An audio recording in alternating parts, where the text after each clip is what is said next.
Kloklustert. Kloklustert. Kloklustert.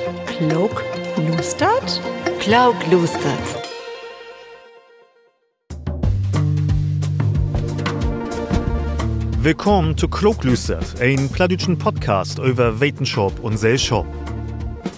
Wärmspumpen, fleten Erdgas in Wilmshaven, Atomutstich und jeden Tag Streit mang der Ampelkoalition. Ein Tag dreht sich das in den Nachrichten um die Klimakrise, die Energiewende und wo ans die Zukunft von Strom und Böten utsucht. Ziemlich viel und, so wie mal ehrlich, keins dich doch noch durch. Mehr noch, wo so kommt wir nicht in Gang mit der Energiewende und wo so pet sich dort die Politik söm obefeuert. Man, ist das überhaupt so? Ein neuen Bericht von verleden Jahr aus den USA sagt, dass wir global eigens viel wieder sind als dacht und dass wir wahrscheinlich all 2030 dreimal mehr Strom aus erneuerbaren Energien produziert als aus fossile. Ist uns wahrnehmen womöglich eigens bloß vertrocken? Ich bin Arne Lenfe und von dort will ich mit Thomas Saretzky, Professor für Umweltpolitologie an der Leuphana-Universität in Lümbach, und Bernhard Brunklaus, Diplom-Ingenieur aus Ossenbrügge, bei der SWB mal in Karlsloch mucken. Ob wat für ein Stand hen nur erneuerbare Energien allein sind wie obstuns, wat ist an den Nedenbericht an und wat muss die Politik und möcht wie tun, damit die Klimakrise uns nicht überholt. Erstmal wirkt und instig von Juch beid gern weten, mit wat doji zu Hus inböten, noch mit Öl oder hast du einen Warmspump, Bernhard? Ja, moin. Zu Hus läuft wie in ein Hus und da habe ich damals, als wir geköpft haben, für das ein Jahr den Gaskedel rot schmähten. Und hat das Hus von vorne bis achten nei obdorn isoliert vom Buben.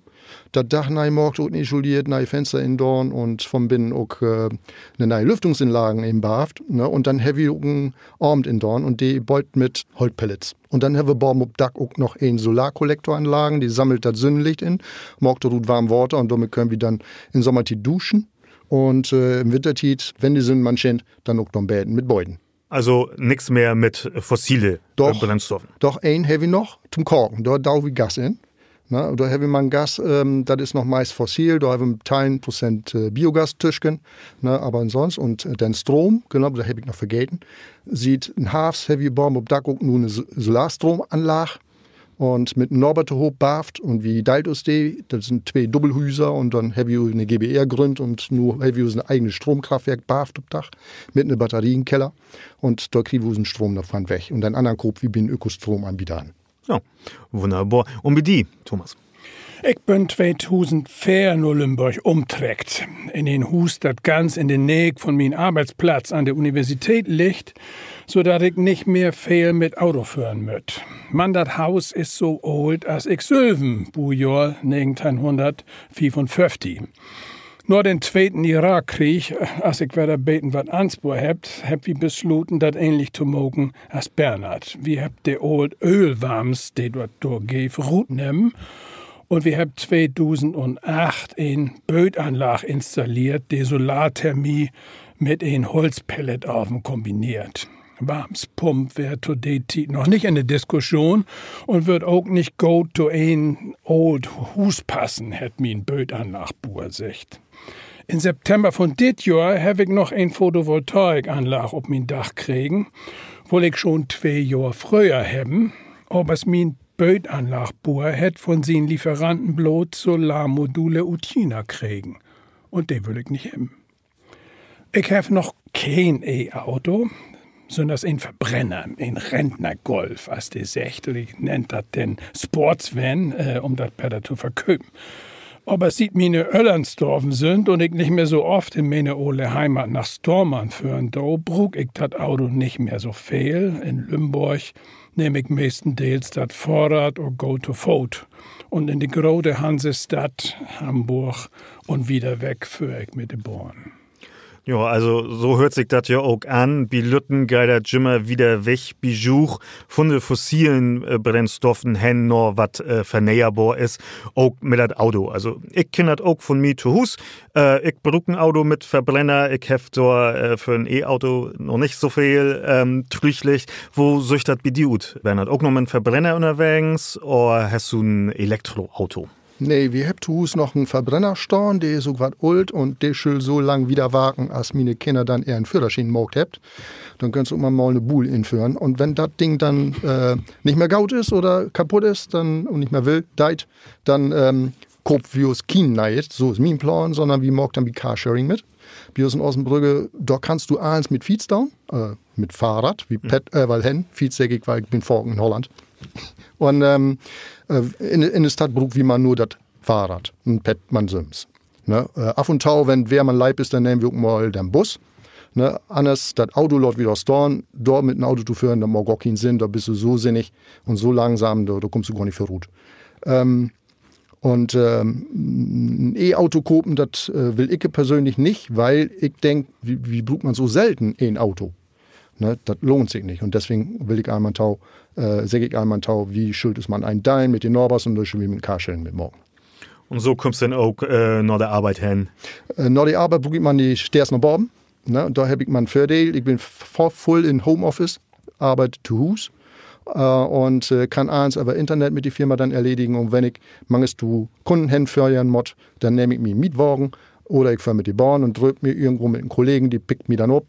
Oder anders, wenn ich mal dann nach Bremen zu arbeiten muss, dann da nehme ich die Bahn, weil die ist da gaut utbaf, das ist eine direkte Strecke und da komme ich man gaut hin und zurück. Und da lohnt sich das Auto gar nicht. Du bist bei der SWB, das sind früher mal die Stadtwagen Bremen was. Was hast du da denn den heiligen Tag so zu tun? Du sagst, du bist in Homeoffice und wagst dann von dort aus. Was magst du da so? Ja, ich bin Diplom-Ingenieur, ich habe mal Elektrotechnik studiert und bin dann abgerutscht in mein Berufsleben in die Versorgungstechnik und in regenerativen besonders. Ich habe mal in Ingenieurbüro, da habe ich gelernt und da habe ich schon eine ganze Menge zu tun mit erneuerbaren Energien. Und vor ein paar Jahren bin ich dann zu die SWB rübergewechselt, da gibt eine Lütke Firma, die hat sich SWB Services mit einem Team. Und wie kümmert uns um Energiedienstleistungen, so nennt wir das. Und wie geht drin zu Betriebe, Industrie, Gewerbe, Kommunal, Warms, Wohnhäuser, Betriebe, was und Sücke. Und kümmert uns da um die Energieversorgung. Das hat wie plant, wie kickt erst, was braucht die Lü, wie kickt erst, was habt ihr da für Sorgen, die dann für Weckenergie braucht. Und dann sorgt wie Technologien, die da gut passt. Und wie versorgt auch eine Menge Warmte, die zum meist weggeholt wird, wieder zu brauchen, rückzugewinnen, die wieder einzusetzen. Und das ist auch ein Markt, die kommt nur mit neue Warm- oder Headpumps ganz gewaltig nach vorne. Und wie kriegt auch dann noch, wie sie dann auch die Energie vernünftig und sinnig insetzen können, also rationell mit Kraft-Wärme-Kopplungsanlagen, das hat die Morg, du liegt Strom und Warmte und braucht die auch zu hoch. Und wie kriegt auch noch, ob sie dann auch zu liegt Warmte und Kälte braucht und dann kann man dort Lösungen finden, die da effizient arbeitet. Und wie versorgt dort MFL, wenn gerade regenerativ Energien nur alle einzusetzen, Photovoltaik, Solarstrom ist dann ganz groß. Und mein Teil da in der Team ist, dass ich durch die Firma gehe, Bestandsaufnahmen mache, kiek was habe ich und dann mache ich so Art Energiekonzepte, schrieb das doll und da soll ich so mehrere Möglichkeiten, um die Energie da hinzukriegen und stell die dann nebeneinander und mache dann auch so Berechnungen für die Wirtschaftlichkeit. Und das ist meine Arbeit. Danke. Thomas, du bist Professor für Umweltpolitologie an der Leuphana Universität in Lümbach. Das habt wir just gehört. Was für eine Rolle spielt denn die Energiepolitik bei den Forschen an der Uni? Die Professur an der Universität Lümbach, ob der ich ursprünglich berufen worden bin, heißt Professur für Umweltpolitik mit besonderen Mitregen von Energiepolitik. So, da wäre das all in den Titel. In Lümbach gäbe das zu der Zeit Kollegen in den Fachgebieten Umweltwissenschaften, die wollen ein größeres Forschungsnetzwerk und mehrere kleine Universitäten aufbauen, das sich mit Fragen nur eine dezentrale Energieversorgung beschäftigen soll. Das wäre im Sommersemester 2000 und als ich da angefangen habe, war meine Aufgabe, das in den interdisziplinären Forschungsprozess einzubringen, was die Politikwissenschaft zu dem Verständnis von Strategien für das Dezentralisieren von so einem komplexen System als die Energieversorgung besteuern könnt. Die Vorutsetten, die Form und die Folgen klar zu kriegen, das wäre die Aufgabe. Ich habe mir dann zuerst die Geschichte von der Energiepolitik in der Bundesrepublik bekeken.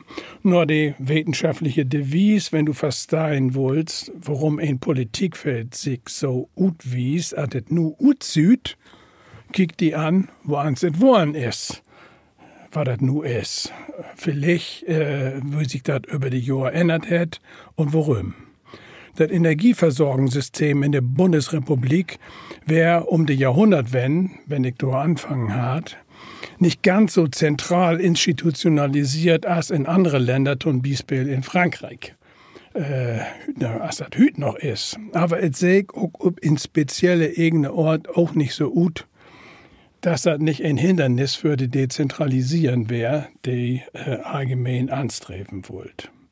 Wie mein damalige Kollegen und der Umweltwissenschaften und ich habe dann diese Aufgabe, die für Ursachen, Formen und Folgen von den Energiewenden zu verkloren, auch in das Studium inbracht. Zum Beispiel in ein interdisziplinäres Projekt mit Studierenden, das sich mit Windenergie und Konflikten um ihren Utbau in Niedersachsen und auch auf andere Ecken in Deutschland beschäftigen tät. Also, was ich da so gut höre, ist, das geht dann bannig um Interdisziplinarität.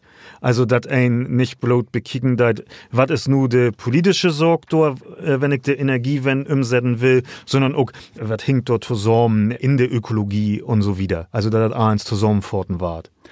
Ich habe ja auch Biologie studiert und Philosophie studiert, so noch ein bisschen mehr als Hintergrund, aber mein Aufgabe zum Anfang ob die Professur wäre, das hinzubringen, was die Politikwissenschaft, mein Hauptfach, was die dort zu sagen könnt. Und dann wäre wie zusammen mit verschiedenen Disziplinen, die dann das untersuchen tät. Und wenn du Windenergie und die Konflikten anguckst, dann ist klar, dass die Konflikten sind politisch und das wäre dann auch mein Aufgabe, dort was zu sagen, was die Politikwissenschaft mit den Konflikten machen kann.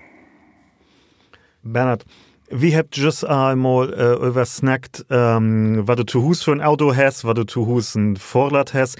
Du bist nu auch aktiv in ADFC. Wofür ist das und was machst du da? Ja, die ADFC, das ist eine Abkürzung für Allgemeine Deutscher Fahrradclub.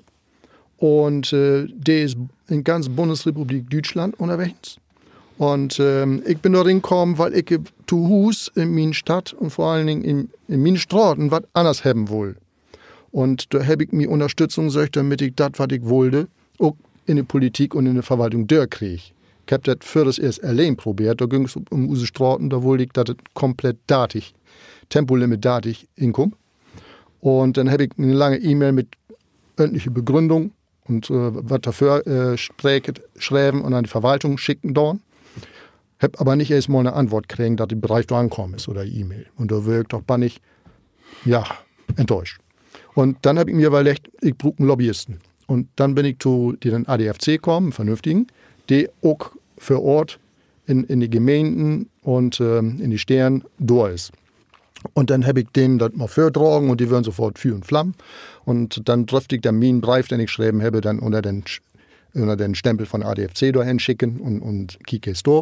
Dann löbt die Sorge. Das Heft ab da noch 2 Jahre düht, bis dann endlich auch mal die Straße dann datig würde.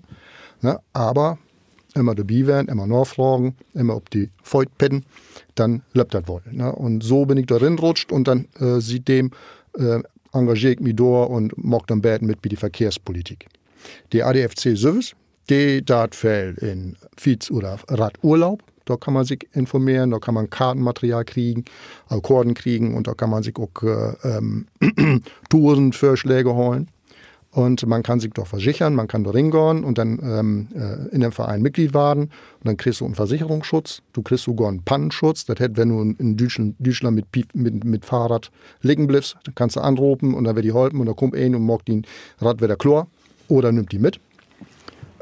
Und dann gibt es auch noch Unterversicherungen dort auch, das sind diese Sorgen. Aber die Verein, das ist das Wichtigste, die sind in Berlin und die versucht dann in die Verkehrspolitik reinzukommen und die setzt sich nur voll in für die Verkehrswende, für die Guckstau und das dort voneinander wieder geht. Mir in Kopf kommt dann sofort so Elektrofahrräder. Wenn du in die Städte kiekt, dann siehst du ja Forken, die Leute, die nur ein Fahrrad hat mit so einem Akku und so. Und das ist dann, dient sich dann auch ein Teil von der Verkehrswende. Das sag ich wie mal, Elektrofahrräder dann auch anzubieten, die auch inzusetzen. Ja, ich denke, das ist sogar ein wichtiges Werkzeug für die Energiewende, dass wir die Lü, die mögt ja meist gern kommod von A nach B hinkommen. Und nun nimmst du noch meist das Auto, weil es billig ist, sofort zu grieben und Start für die Türen. Und dass wir die dort wegkriegt und sagt, eins was weniger als 5 oder 6 Kilometer ist, das petzt du. Da bist du just so trocken mit. Und das ist auch voll besser für die, für den Körper, für die Umwelt und für eins. Und du brauchst auch voll weniger Platz. Das ist das Entscheidende in der Stadt. Und da spielt für mich nämlich das Elektrofiets oder Elektrorad eine öffentliche Rolle, weil viele Freunde von mir, die sich so ein Ding gekauft haben und dann anfangen sind, damit jeden Tag zu ihrer Arbeit hinzupennen, die dauert nur bei jedem wer. Schiedigol.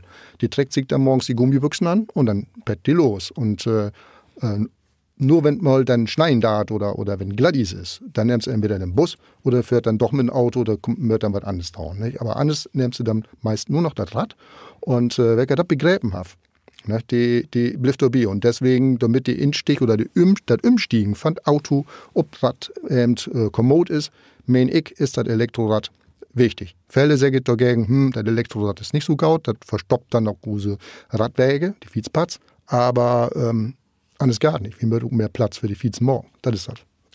Das Thema Energieversorgen ist ja auch für just so was als Elektrofahrräder, Elektroteuch, man auch für die Warmsversorgung ist ja ein wichtiger Punkt. Ich sitze zu Hause, ich habe einen Wohnen gehört, da sitze ich mit einem Gasboiler von 1994 und ich muss mit Gas böten. Nu wird das ja so in Winter 22, 23, wir können uns ja noch all an besinnen, da wären viele Leute bang, was wir das von wegen den Ukraine-Krieg und das Embargo gegenüber Russland nicht an russisch Öl über den Winter schaffen dort, denn nur dass die AKWs ja abschaltet worden sind, wäre ja ein Pilar von der Energieversorgung, das Gas und das Öl und Russland, das füllen nu wich. Sind Sie denn, ich frage mal auch beid, sind Sie denn für den Winter 23, 24, also das, was nu kommt, zuversichtlich, dass wie da rüber kommt, sondern dass uns das Gas utgeht? Ja, das denke ich all, weil ich habe von noch mal nachgekeken, wie voll use Gaskavernen, also Gasspeicher in Deutschland sind. Und alto hoch sind wohl 91% voll. Das ist eine Statistik, man dat ein mehr als über den Durchschnitt der Mittelwert, den wir habt in letzter Zeit. Und dort kommt das wie just diesen Winter, die Wintertit, die wir nun bislang hat, richtig warm ist, gegen zu anderen Titen. Und da bin ich nicht bang, dass das nicht reichen darf. Dort haben wir auch noch die neuen Terminals, wo dann halt dann man das Frackinggas oder das Liquidgas ankommt, ne, und das in Use nicht im Pump wird. Ne, und da bin ich nicht bang, dass dann der Gas knapp werden soll. Und wenn mal knapp werden soll, dann haben wir ja die Sorgen, die wir dann ja in 22 auch einführt hat, also die Regierung. Da gibt dann eben genau eine Reihenfolge, eine genaue Riech, wer dann als erster Gas kriegt. Ne? Und da wird dann eben andere abschmäden, die das Gas nicht so dringend haben mit dem Beuten. Thomas, und die Sicht? Ich sehe das auch so. Wie wart nach all das, was wir weit, vielleicht höhere Preise kriegen, aber keine materielle Krise in der Energieversorgung. Also höhere Preise sind zu bezahlen, denn ist ja klar, das ist knapper, das möcht wie anderwegs herkriegen, wenn nicht aus Russland. Manche sagt, die Speaker sind voll, da kommt wie gut über den Winter rüber. für welch vielleicht nur noch erstmal, dat wir all ob'n söwigen Stand mit der Thema sind. Thomas, hey Gott verklort, was ist denn in diese Energiewende, der ja als Schlagwort immer so über die hele Diskussion schweben deit, was ist denn dort zu verstehen und was sind eigentlich die Teilen davon, die sich die Politik in Deutschland set hat oder auch global? Wo wird die Lüt, wo wird wie denn eigentlich damit obdol? Der Begriff Energiewinn, der steht das erste Mal mit ein Bindestrich ob den Deckel von ein Buch, das Autoren schriebers Lüt und den Öko-Institut in Fribourg vor mehr als 50 Jahren geschrieben hat. Das hat den Titel Energiewende, Wachstum und Wohlstand ohne Öl und Uran, ein Alternativbericht. Das Buch ward hüt wohl nicht mehr so oft lest, aber der Begriff ward von doch viel verwendet. Und das nicht bloß in Deutschland. Energiewende ist als ein deutschen Begriff auch in andere Sprachen übernommen worden, so als Kindergarten zum Beispiel. Energiewende ist ein Programm, eine Vorstellung, ein Konzept, was international unterwegs ist. Ursprünglich und in der meisten Definition, die in den Norkigbökers hüt finden dort, meint das Umstellen von der Energieversorgung von fossile und nukleare Energieträger, das ist Öl, Kohlen, Gas und Uran, um vernehrbare Energieträger. Der Teil, wenn du danach fragst, von der Energiewende, als die Bundesregierung und der Bundestag das nur hüt versteht, ist die Energieversorgung in Deutschland zumindest bei 2050 zumeist mit vernehrbare Energieträgers pratstellen. Wenn du global fragst nach der UN-Strategie für Dürsamkeit, durch all die Andelen von vernehrbaren Energien bei 2030 deutlich anstiegen. Das steht in der UN-Strategie für Dürsamkeit. Wenn wir das ein bisschen konkreter haben wollt, dann haben wir ja gerade die Konferenz, die 28. Konferenz von den Maastricht-Raten von der Klimarahmenrechtskonvention in Dubai hat und die haben einmütig beschlossen, dass die Staaten sich von fossiler Energie abwenden sollen. Ja, nicht aussteigen, ob die es die meisten wohl gehört haben, sondern abwenden. Und was meint das konkret? Das, was da konkret steht, ist, dass der Anteil von den vernehrbaren Energien bei 2030 ob das Dreifache stiegen und die Energieeffizienz verdoppelt waren schon. Wie hantiert nu immer so mit Begriff, wie sag ich so, das sind vernehrbare Energien. Ich glaube, das weht nu ein, das ist hier Sonne und Wind. Und dann gibt es auch noch das Wort von der grünen Energie. Grün klingt schon immer gut. Nu gilt sie 2023 auch Gas- und Kernenergie als sogenannte grüne Energie.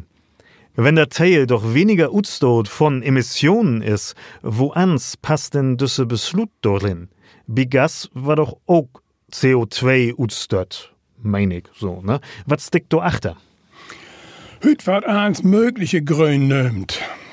Damit ein oppassen, dass man nicht achter Licht führt wart. Grün meint in düssen Zusammenhängen, ob de du anspielst, vielmals nicht das Sylve als vernehrbor.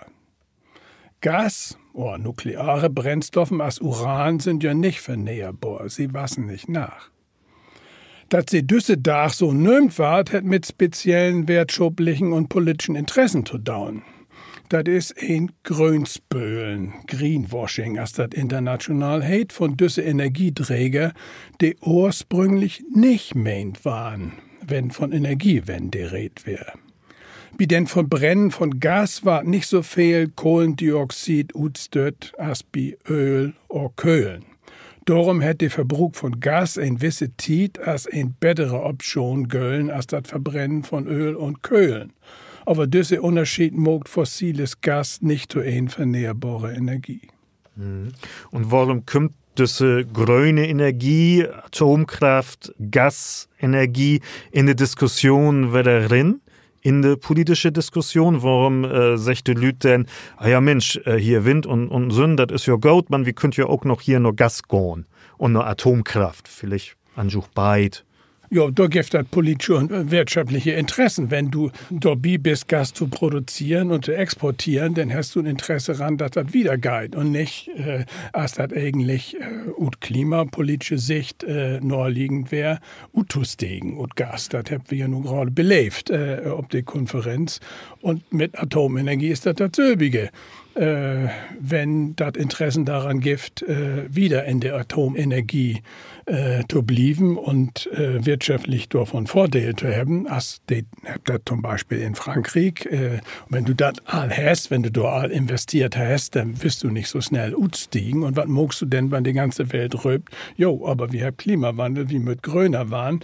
Dann definierst du grün so, dass das auch da passt. Und als wir sein habt, ob der europäische Ebene mit den Green Deal, mit den Grünen verhandeln, ob der Ebene, dann kommt das da beruht. Weil Frankreich das so gern will, auch die Nuklearenergie als grün galt. Frankreich vielleicht noch mal für die Leute nicht so binstig. Frankreich hätten großen Anteil an Kernenergie in seinen Strommix. Bernhard, wo wir bei Strommix sind, was für Energieorden für Strom habt wir denn in Deutschland? Und an so einem durchschnittlichen Dach, wo sind die Energien in uns Strommix denn da verteilt? Also unser Strommix in unserem Stromnetz, die kommt gut vielen Energiequellen. Da haben wir ganz vorne, das sind die Zahlen nur von das Jahr, erste Halbjahr, haben wir schon über fast 30% die Energie aus Wind und danach mit 1% kommt all Sinnstrom. Ne, und dann haben wir auch 10% aus Biomasse und dann nochmal 4% aus Wasser. Ne, und zu hoch sind dann die erneuerbaren Energien im Netz nur all schon so, was habe ich hier mir aufgeschrieben, wie ja fast 50%. Und den anderen Kram, die dann überblieb, das ist dann Kernenergie noch, weil die sind ja erst das Jahr im April abgestellt worden, die letzten 3 Kernkraftwerks. Und da haben wir dann noch Beeten von innen, dann haben wir Erdgas, Steinkohle und Braunkohle. Und dann gibt noch ein paar andere. Ne, das ist so die Strommix, den wir haben. Und die Braunkohle, die mag noch einen ordentlichen großen Teil aus. Das sind nämlich nochmal 18%, die ich sagen kann. Und dann haben wir noch Erdgas, wird vorhin in Flottenkraftwerken inset. Das sind noch so meist um die 10%. Also wir haben einen tüchtigen Anteil auch an erneuerbaren Energien in diesem Strommix. Nur ist das so, wenn ich zum Beispiel in Köpen gehe, wie mir, wie Aldi, der habt dann ob Dach habt sie so Solarkraftanlagen und das ist dann so ein System und das wiest ut, wo viel just inspies wart, ut diese Anlagen. Und wenn ich mal nur im Winter, dann ist da 0. So, und wenn ich gut kicken wir habt hüten ein riesen Dach mit Wolken und kein Sonne und der Wind weit auch nie so doll in Winter. Was passiert denn, wenn der Sonne nicht schient und der Wind nie weit? Ja, dann haben wir an Süttendorgen, haben wir dann immer unsere anderen, meist noch die fossilen und die konventionellen Kraftwerke. Und da muss man sagen, in Deutschland, das ist dann jetzt voll Gas, aber auch Braunkohle. Da wird dann die Stromvermarkt, wenn die Wind nicht da ist und die Sonne dann auch nicht. Diese Tage, die sind Güffel auch, die sind man zum Glück nicht so faken. Und faken ist es ja so, dass die Sonne und der Wind gaut ergänzt. Wenn die Sonne da ist, ist der Wind nicht da und umgekehrt. Ne? Und so passt das nicht mehr Helbert gaut zu hoch. Ne? Aber das fängt den auch ab und da spielt dann auch in Düstit noch Gas eine ganz große Rolle, weil die nämlich Kraftwerks flott in unserem System sind und dann, wenn dann eben auch flott die Sonne weggeht, könnte jeder wieder flott inspringen. Da gab mit so olden, großen fossilen Kraftwerks wie Braunkohle nicht. Ja. Und was für sonderlich gute Voraussetzungen hat denn Norddeutschland für welche Energieform? Also wenn ich so als Leide abkicken, dann denke ich, ja, Mensch, Wind, habt wir hier Fail und Sonne ab und zu auch mal. Wo sich das da ut? Bei uns hier im Norden. Also im Norden ein Energiemix, der besteht voll ut Wind, on und offshore. freu utbaft worden, just auch eine Küstenlinie mit Onshore-Anlage und Windmeulen. Und nun kommt ja auch immer mehr die Offshore-Anlage und die Windmeulen. Da gibt noch nicht so bannig viel von, aber das wird utbaft werden. Davon bin ich fast von überzeugt. Hat das ein großes Potenzial? Also wenn wenn ein mit der Fähre nach Dänemark rüberführt oder so, dann kann er da sehen, da ist halt in Water dann so viel von diesen Offshore-Anlagen. In Deutschland ist dort wohl plant, dass du das sagst, ist das Potenzial so groß wie uns? Ja, das Potenzial ist so gut im Offshore, weil dort der Wind meist da ist und die hat auch keinen Widerstand und die bläst man schön kontinuierlich, also immer mit süftiger Kraft auf die Windmeulen und dann hast du dort eine verlässliche Energiequelle für Strom mit den Windmeulen. Das ist eben die Förderung von Offshore-Anlagen.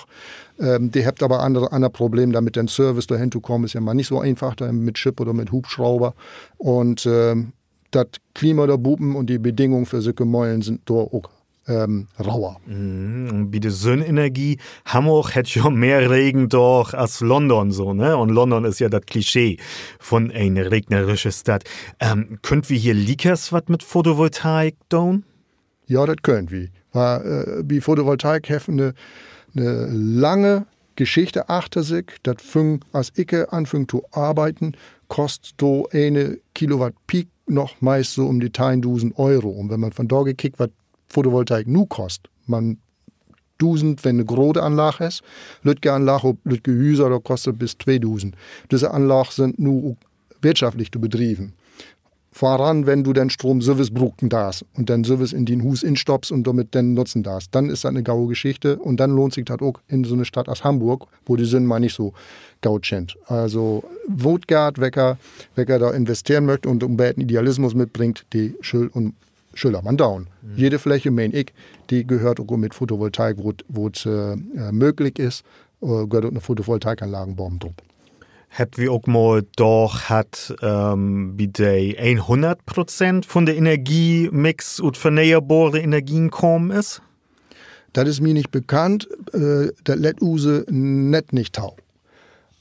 Theoretisch könnte ich mir das wohl vorstellen, aber wenn man sich mal die Kurven von der Bundesnetzagentur, das ist ein Institut, die sammelt all Daten von den Netzbetreibers und von den Betreibers von den regenerativen Energiequellen und erneuerbaren Energieanlagen, sammelt die Daten hoch und die mag Diagramm. Und wenn man sich die mal ankickt, ist immer ein Band von diesen großen, schweren Kraftwerke, die wir noch am Netz hangen haben, dabei, weil diese Anlagen, die großen, meist Brunkohl- oder Steinkohlanlagen, die sind nicht so flott in Regeln. Die habt immer so eine Grundlast und die ist immer im Netz drin, die kriegst du nur erstmal nicht weg. Dort braucht wir erst einen voll größeren Anteil von erneuerbaren Energien, um die mehr und mehr wegzudrängen. Und darum ist das im Moment technisch nicht möglich, dass wir 100% erneuerbar haben. Theoretisch ja. Was ist denn, wir haben just übersnackt, da ist vielleicht zumindest Sinn. Was ist denn, wenn richtig viel Wind mal ist? Also, die Möwen malt und dann ist der Strom da. Und was mag ich mit dem Strom? Wenn der da ist und vielleicht, ich brauche gar nicht so viel. Was passiert denn?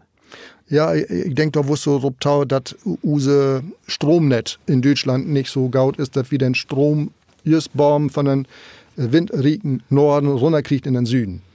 Und da ist unser Buddelhals ist dann das Stromnetz und das ist noch nicht verutbarft. Pläne sind da, das dauert lang, bis dann mal die Trassen barf wird und stört auch auf Widerstand in der Bevölkerung. Kann ich auch verstehen, so großen Stromtrassen nur zu barfen, die wusste ich auch nicht für Nus haben. Andersrum müssen wir das aber auch irgendwie hinkriegen. Und das läuft nur so, dass eben diese Anlage wird runterregelt oder sogar abstellt, wenn zu viel Wind da ist und wenn zu viel regenerative Energien im Netz drin ist. Du musst nämlich aufpassen, da ist zu viel drin, dann kann das Netz kippen und das darf nicht passieren. Und darum muss man die abstellen. Und was ich schon gesagt habe, mit diesen großen, in Anführungsstrichen, schworen Brunkohlkraftwerks, die kannst du nicht so flott down regeln oder abstellen, da gar nicht. Das dauert lang und das Anstellen dauert auch wieder lang, die kannst du nicht zum Regeln brauchen. Deswegen möchte ich immer loben und dann kann man sich das so vorstellen, dass diese großen Kraftwerks, die erneuerbaren Energien wachsen, den Platz wegnimmt. Belief wie mal wieder Thema mit der Windenergie. Die 2 Corona-Jahren lang lebt das schon nicht so gut mit dem Utbau davon. Auch über Bayern ist doch viel snackt worden, wie das lange Zeit so nömte Tein-Haar-Regel haben. Der Abstand zwischen ein Windrad und Wohngebiet muss teinmal so groß werden, als das Rad hoch ist. Ist das Windrad also 200 Meters hoch, muss das 2 Kilometers weit weg von ein Haus stehen. Mit dieser Regel wäre aber ein Großteil von Deutschland gar nicht utbaubar für Windkraft. Diese Regel ist nur ein beiden abwägt worden und kann unter Umständen auf 800 Meters reduziert werden. Anerwegens tun bisweilen in Niedersachsen dürf ein Windrad 400 Meter weit weg von bewohnten Gebüden stehen. Der Ampel hat das Gesetz Windenergie an Land ob'n Weg bräucht. Thomas, was scheint das Gesetz umsetzen und was ist dort wohn? Das Windenergie an Land Gesetz heißt offiziell Windenergieflächenbedarfsgesetz. Und da können wir auch sein, worum das geht. Mit diesen Normen ist nämlich ein von den 2 wichtigsten Teilen ansprochen, die Bundesregierung mit Zustimmen von den Bundesrat, das ist die Versammeln von den Bundesländern, mit diesem Gesetz beschickt kriegen will. Dass die Bundesländer, die dafür zuständig sind, mehr Flachen vor Windräder utwiesen, als das vorher der Fall gewesen ist. Von da sind 0,8% von den Flachen in Deutschland für den Bau von Windrädern utwiesen. Man bloß 0,5% sind wirklich für den Bau von Windkraftanlagen dorwesen, sagt das Ministerium. Das Gesetz sieht nur vor, dass in Deutschland bei 2027 1,4% und bei Ende von 2032 2% von den Flachen für die Windenergie utwiest waren. Jed Bundesland hat vorgeben kriegen, die sich jedem beten nach der Lage und der regionalen Umständen unterscheiden könnt. Wo auch immer sie in ihr Land Flachen utwiesen, dort können die Bundesländer das nur Sölven festlegen. Und auch woans, auch immer sie das mit der Abstandsregeln mogen wollt. Man, wenn sie die Teilen für den flachen Utwies, Flächenbeitragswert, wie das offiziell heißt, nicht bietiden zu Pfoten kriegen, denn schulden Abstandsregeln gar nicht mehr gelten und jeden kann bauen, als der will. Niedersachsen, wenn du das ansprichst, hat hun Biesbild der Vorgabe 2,2% von der Landesfläche bei 2026 utwiesen. Bei 2035 mit das Bundesland ein Utbau von 12 Gigawatt zu 30 Gigawatt norwiesen. Um das hinzukriegen, hat die niedersächsische Landesregierung ein neues Windenergiebeschleunigungsgesetz ob den Weg bräucht. Das ist ganz ob der Linie von der Bundesregierung.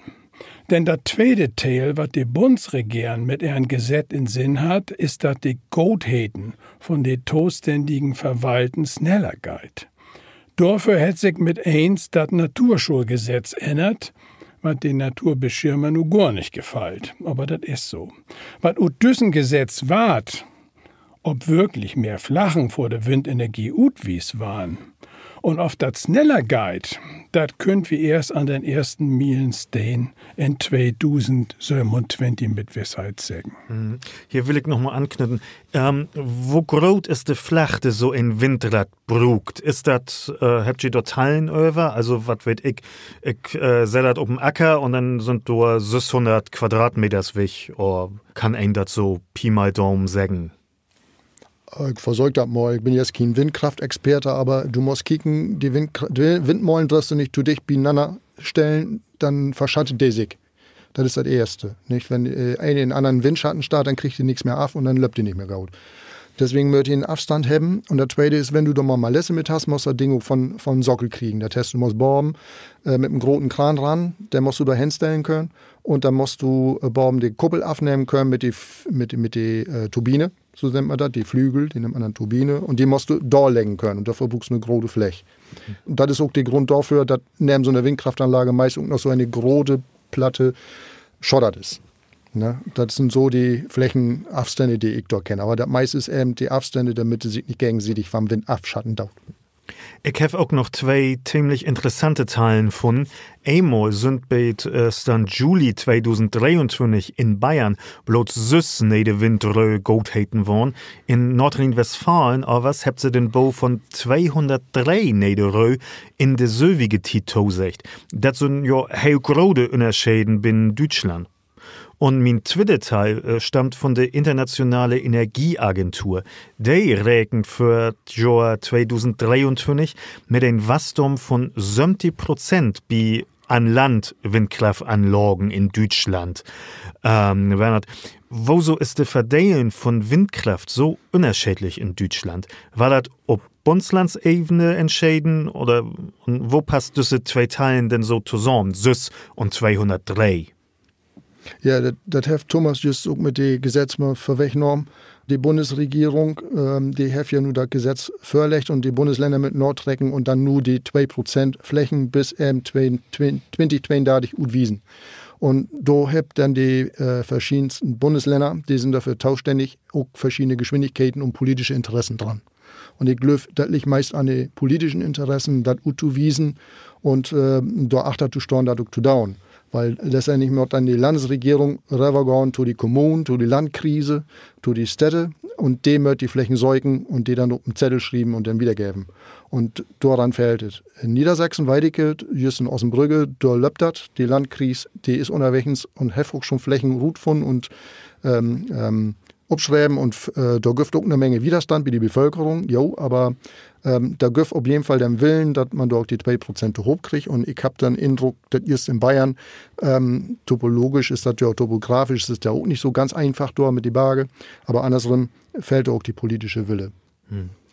Also, wie stellt uns nun mal vor, wir habt nur all de Windröhe, habt wir nur abbaut für uns Land, wenn wir die erneuerbaren Energien wieder ausbaut, dann haben wir noch ein anderes Problem, das zurückbleibt, nämlich das Stromnetz. 2022 habt wir 2,7 Milliarden Euro bezahlt, überlassen und das schlechte Umverteilen von Strom auszuglicken. Da habt wir just übersnackt. Das deutsche Stromnetz ist nicht für die Wiederwassen dezentralisieren von Energie eigend. Der wird wir ja eigentlich haben. Bernhard, kannst du noch mal verklären, wieso müssen wir Geld bezahlen, wenn wir in Norddeutschland akut viel Windstrom produziert? Und wieso kann der nicht einfach so nach Süddeutschland transportiert waren? Was ist eigentlich so das neue technische Problem, bitte Sorg? Ja, da haben wir zwei Sorgen, die nun hochkommen. Das erste haben wir just all mit dem Netzengpass, also den Bottleneck oder den Flaschenhals, den wir mit dem Strom nicht haben. Und dann noch die großen Kraftwerke, die am Netz dran hängen, die du nicht runterregeln kannst. Die nimmt ja dann eben den Platz für die Erneuerbaren, wenn viel Wind und wenn viel Sonne da ist, ja weg. So, darum möchte ja runterregelt werden und Fälle von diesen Stromanlagen, Windmollen oder Solarstromanlagen, die kriegt dann auch eine Förderung von der Erneuerbaren Energiengesetz, das EEG. Und dort steht eben auch, wenn diese Kraftwerke, weil eben in Netz Engpässe gibt und wie du Vollstrom habt, runterregelt oder abgestellt werden wird, dann kriegt die Betrieber eine Entschädigung. Und diese Entschädigung hat man damals eingeführt, das ist ein paar Jahre her, damit eben diese Anlage, weil die Betrieber kann ja nichts dafür, ne, da kann ja man nur die Netzbetreiber was dafür, dass die auch wirtschaftlich bleibt. Ne, und auch bei schlechten Titen dann trotzdem da Geld inkommt. Und da kommt das her. Und das ist eben auch der Grund, warum wir dann Geld bezahlen wird, auch wenn die Anlagen nicht produzieren können und abgestellt werden. Du darfst ja auch mit Warmsenergie beforten. In diesem Sektor wird Warms noch zu 80% mit fossilen Rohstoffen produziert. Darfst du sagen, dass sich hier just so viel ein Wandel wiest als bei der Stromenergie oder mangelt das noch an was? Ja, bei Strom ist die Energie, wenn man was einfacher, weil das von der Technik her einfacher zu machen ist. Da hast du die Strukturen, da kannst du flotter ingreifen. Bei die Warms mottert auch wenn, da haben wir noch voll an Fossilenergie in und wir nutzen noch voll zu wenig von den erneuerbaren Energien. Und da ist das mal nicht so leicht. Da sind wir schon fast bei jedem Hus, bei jedem eigenen Husbesitzer. Und die Diskussion um das neue Warmsgesetz, was nun ja auch, in Kraft treten ist, die Diskussion dahin, hat ja schon wiesen dorn, wie kompliziert das ist, wie die Interessen unterschiedlich da sind. Und dass das Ganze nicht so einfach ist. Und daran zu gehen, braucht man, denke ich, eine komplette politische Strategie und eine Strategie, die man angehen muss, damit das auch klappt und einen gauen politischen Willen. Denn wie möchte da auch von runter, wenn man sich die Tollen mal ankickt, die Energie, die wir nutzt für Warmmorgen, für Autofahren und auch für die Industrie in Produktion Warmversorgung. Nicht? Da geht allein 30% zum Beuten von den Häusern betroffen. Und 40% geht in die Industrie und 30% geht in den Verkehr. Und wenn wir dann noch sagen, von diesen 30% in die Häuser und dann nochmal die 40% in die Industrie, da hob 70%, da wird dann über 80, wenn nicht sogar noch mehr, Prozent an fossilen Energien insetzt. Da ist noch eine Bunny voll to down. Nicht nur in die Häuser, sondern auch in die Industrie, in die Produktion, wo viel warmte Bruck wird und wo viel Bött wird. Und das darf man von dort noch viel mit, weil noch billig ist, mit fossilen Energien und da muss die Wenden her. Und da arbeitet wir dran. Du darfst in den Job ja auch Unternehmens, Kommunen und so beraten. Was darfst du dir vertellen? Der kommt nur, also ich stelle mir das vor, der kommt an und sagt, wir habt hier große Abwarms oder so, was könnt wir damit tun? Ja, so ähnlich läuft das.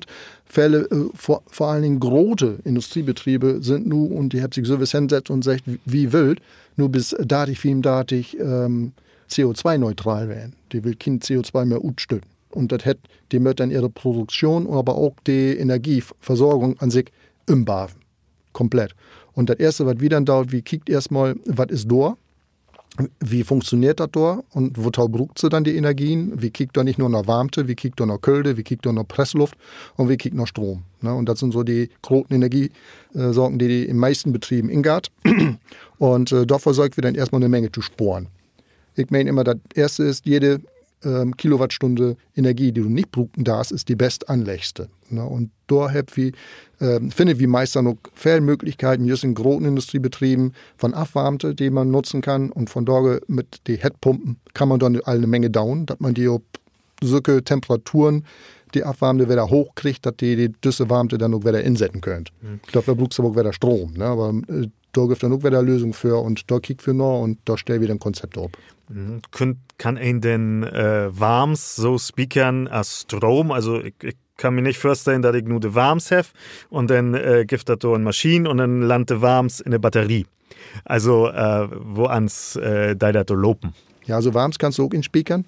Vor allen Dingen ob Temperaturen, die nicht so hoch sind, sondern was diper ist. Und da gibt es vor allen Dingen in Schleswig-Holstein so Genossenschaften, die sich Warmnetz abbaut mit regenerativen oder verneuerbaren Energiequellen und die nutzt in Sommertit, fällt die Sonne und sammelt die und bringt diese Warmte in großen Dicks drin und speichert die durch.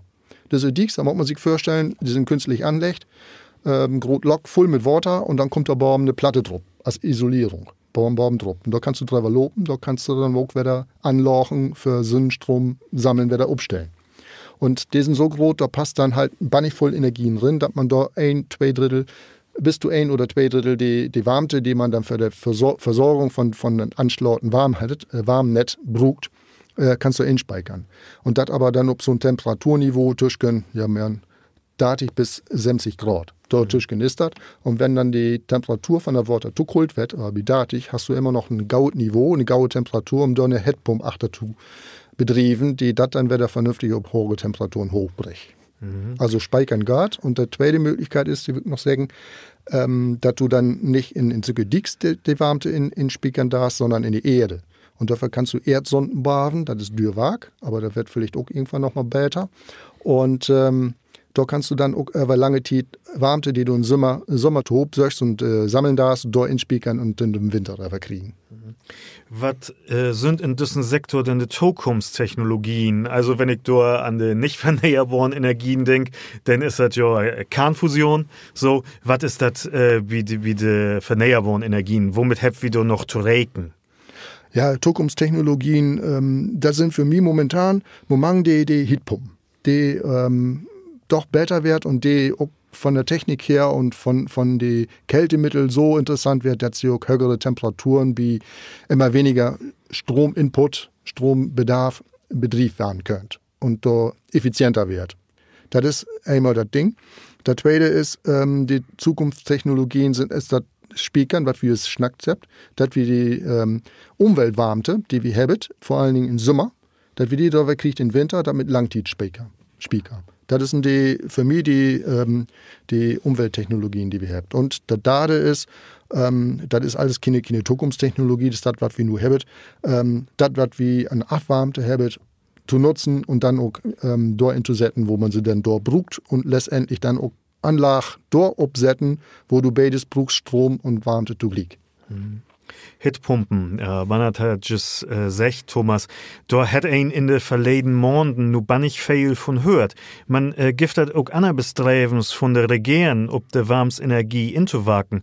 Also zum Beispiel bei der Isolation von Gebäuden, wo ans ein warm speakern kann, oder auch das wie abwird von fossile Rohstoffen, oder was das minder beacht als Stromenergie. Das Gebäudeenergiegesetz holt nicht bloß Vorschriften für den Inbau von vernäherbaren Energien in Neubauwohnungen, als die politische Diskussion nur den letzten Monat weiß, sondern auch andere Regeln, die ob die Warmsenergie und ihren Brug bin Wohnen inwagt. Für die Isolation von Gebuden, um den Bispel dort zu bleiben, gibt es sowohl Vorschriften als auch Optionen für Fördern. Und die sind auch nicht gehört oder stoppt worden, als das Bundesverfassungsgericht nun sein Beschluten zu den Klima- und Transformationsfonds verkündet hat. Und die Regierung von Bund und Ländern nu in ihren Haushaltsplan noch mehr sporen mit. Das Verbessern von der Isolation von Gebäuden hört sich nach den Rebate insporen an und dass das auch wichtig ist und das Beste ist, was wir überhaupt machen können, das nennt die Politik denn ja Energieeffizienzpolitik. Das Verdoppeln von Energieeffizienz, das hätte sie ja auch auf der internationalen Ebene in Dubai beschlossen, ist ein von den zwei Teilen, die dort kommen ist. In der Praxis, in dem Politikfeld, ist das denn meins ein Zusammenspiel von Vorschriften, Beraten und Fördern, mit Krediten und mit Zuschüssen. So hat die Bundesregierung zum Beispiel mit dem Gebäudeenergiegesetz von 2020 neue Vorschriften für das Dämmen von der oberen Etage in Bestandsgebäuden gegeben mit Paragraph 4 und 7 und fertig. In mein old Hus von 1955, von der ich was vertellt hab, hätte Vorbesitzers in Beten wat an Dämmen schon inbrücht. Man as Lei könnte ich nicht feststellen, wo ans dat nur den nien Vorschriften langt und passlich ist oder nicht. So habe ich denn, als in den Gesetz vorsehen, einen anerkannten Energieberater anheuert, um Ruhe zu finden, auf und wat ich als Eigentümer von ein Bestandsgebiet nur den nien Vorschriften sieht 3 Jahre in mein Hus tun mit. Von diesen Energieberater habe ich ob Antrag all einen Zuschuss von dem Bundeswirtschaftsministerium kriegen. Zusammen mit den Energieberater und den Dachdecker, die sich auf Dämmen spezialisiert hat, hab wir denn in 2021 Maßregeln speziell für mein Hus utklamüstert, für der ich auch wieder einen Zuschuss beantragen könnt. So das Gesetz sieht für, und wenn du das als Bürger, als Eigentümer verfolgen darfst, kriegst du auch fördern, nicht bloß nie Vorschriften und nicht bloß die nicht Hus köft oder baut, sondern für die Innovation, für die Investitionen in die Bestandsgebäuden war die auch noch den Gesetz. Das ist nicht bloß ein Heizungsgesetz für Niergebuden. Wenn wir uns blicken, nur mal die Zukunft utrecht, was denkt G, was muss sich nu dringlich tun in Deutschland, dat wie gauer wart mit der Energiewende? Wo sind die großen Probleme in der Politik und auch in den Utbau und der Infrastruktur von der Energieproduktion, wie Strom und Warms? Bernhard, wann könnt wie in Deutschland vermutlich 100% vernehrbare Energien produzieren? Es ja sech, theoretisch wäre das möglich. Bis wir dann 100% in unser Netz und auch für die Wärme und für Strom, vernehrbare Strom oder Energie habet und insetzen könnt und auch andere Energieformen nutzen könnt, das wird noch eine Zeit lang dauern. Wie lange das dauern wird, da kann ich auch nicht was fällt sagen. Da gibt eine Studie, die sagt, wie Strom haben die Möglichkeit, wenn wir nur richtig wagen, das bis 2030 hinzukriegen. Das sind nicht nur irgendwelche Institute, das sind Institute, die man kennt und die auch solide Arbeit macht, die das schreibt. Aber wie brucht dort auch, und das misse ich hier bei uns in Deutschland, einen voll starken Willen von der Politik, die dann dort auch eine Strategie und stringenter Händenwake zu die Energiewende und vor allen Dingen der Mauthef, die Lühe mitzunehmen und auch anzugehen, dass die Weg nicht einfach ist, aber morgbar ist und alle Lühe mit zu hoch arbeiten. Und da ist mein Augen, wenn man das morgen will, eigentlich die beste Möglichkeit, an einem Preis zu arbeiten, dass die Preis für Energie, fossile Energie, der echte Preis ist, mit einem Abschlag für CO2 und das muss halt in Deutschland um so einen Marktpreis geben und wenn dann eben die Preis hoch ist, dann brauchst du das nicht und dann nimmst du was anderes. Damit kannst du am besten lenken down. Und das ist irgendwo ein Weg und eine Möglichkeit für die Politik, das so umzusetzen, dass die Lüge dann auch mitgeht. Aber da muss man ehrlich rangehen und die Lüge mitnehmen. Und dann ist das auch möglich in Deutschland zu rechten Zeit bis 2040, 45, vielleicht auch noch 100% verneuerbaren Energien zu haben. Für die Wärme und auch für den Strom. Wo seht Sie denn beid in der Verantwortung? Ist das die Politik, sind das die enkelten Lü, sind das Gemeinschaften, die Kommunen? Was für Lütsch möter was tun? Ja, die Verantworten sind wir allen, die Energie brauchen dort. Das sind wir allen, die wir unterwegs sind mit Energie. Da gilt als erstes, was wir auch nur hier gesagt haben, dass Energie sparen. Auch wenn das irgendwie nicht populär ist und da vermisse ich auch in unsere ganze Diskussion. Man schnackt immer über Technik, über moderne Technologie, über H2O, Wasserstoff und allem Möglichen. Aber als erstes immer wie mit Energie vernünftig umgehen und nicht mit Rimmeorsen, so wie wir das nu dauert. Dann mal wie einfach zu Hause, dann mal ein bisschen von usen nicht mehr so kommod werden, wie mit einfach von unseren Standardbetten runter. Das wird nicht anders gehen, damit wir hier auf diese Welt wieder morgen könnt und wieder wagen könnt. Und was einer dauern kann, das auch hinzukriegen, das ist für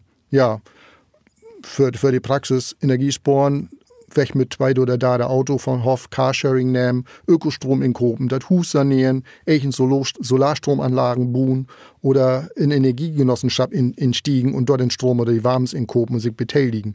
Ne? Und wenn du einen neuen Warmsmarker brauchst, dann gehst du weg von fossiler Energie und dann nutzt du regenerative Energien und baust das Hus immer, so wie das just Thomas auch vertellt hat, mit den Möglichkeiten, die wir haben. Und da muss sich jede Service dran regen und seine Komfortzone gut kommen oder was für down. Thomas, was deist du de Zuhörers anraten? Weil ich die Zuhörers anraten darf, man war nicht dasselbe wie Bernhard. Kick dir den ökologischen Fußabdruck von die Lebenswies an, mag dir sinnerlich König über den Energieverbrauch, der Dorbi anfällt, und überleg die, was von deinen energiekonsumierenden Aktivitäten wirklich sehen muss, wo du die Energieeffizienz verbessern kannst und wo du das dort beitragen kannst, da die Produktion von der Energie, die du brauchst, ob dürsame Ort, das mit vernehrbaren Energien herstellt wird. Das ist das, was die enkelte Lüt tun können. Aber ich bin ja nun nicht ein Politologen, um die Verantwortung an die enkelte Lüt zu delegieren. Ein komplexes System als die Produktion, Verdelen und Brug von Energie kriegt kein ein allein upstellt und auch kein ein allein in sin Funktionswies verändert. Dafür wäre, was die Energieversorgung angeht, geschichtlich auch die Politik verantwortlich. Das hätt ob der andere sieht, nur aber nicht, dass die enkelten Lüd kein Verantworten haben. Bernhard hat das schon gesagt. Aber das geht auch politisch. Denn was politisch unternommen wird oder liegen bleibt, das hängt zumindest in demokratischen Staaten auch davon ab, wo ans und für welche Teilen der enkelte Bürger in der Rolle als Staatsbürgersche und Staatsbürger an dem Meins- und Willensbilden teilnimmt oder nicht. Und wo ans die sich bei Wahlen und Abstimmen festlegen deit. Ja, G2, ich will mich von Harten noch mal bedanken für das Gespräch und dass Sie auch die Zeit genommen habt, über das Thema, was ja denn auch bannig wichtig ist, in Eidach zu snacken. Nu geht das ja auch ein an und wie möcht a Lüt dafür sensibilisieren, wenn das zu ein Energiewende kommen schall. Dat wie Togang levert, auch in der niederdeutsche Sprach, das ist wiss von Vorteil. Hast du, Bernhard, auch allo platt über das Thema referiert? Nee, das habe ich noch nicht getan. Das ist von daher wirklich das erste Mal für mich, dass ich da auf Plattdeutsch drüber referiert habe. Einmal war ich bei einer Genossenschaft in Schleswig-Holstein und da müsste ich ein Projekt vorstellen. Da bin ich mit Platt bisschen anfangen, weil ich das Gefühl habe, die Lüge können aber platt schnacken. Aber noch 2 Sätze wird dann auch Alphabet. Also, das ist von daher für mich erstmal. Und woans ist das für die West? Ja, ich bin bald noch prägt werden und bin das nur auch noch, aber das war masse pläsierlich. Und ich habe gedacht, dass das nicht so gut über meinen Lippen geht, als das nur dorn. Dass ich das nur dorn habe. Also, bin kaum zufrieden. Heft masse Pläsier gemacht. Ob platt geht auch Job und Politik. Liebe Zuhörerinnen und Zuhörer, wenn Sie zu Hus nicht allwör verstorn habt, dann kiekt in die Shownotes oder Infos durch habt wie in Lismog mit nede Wörter oder Thema.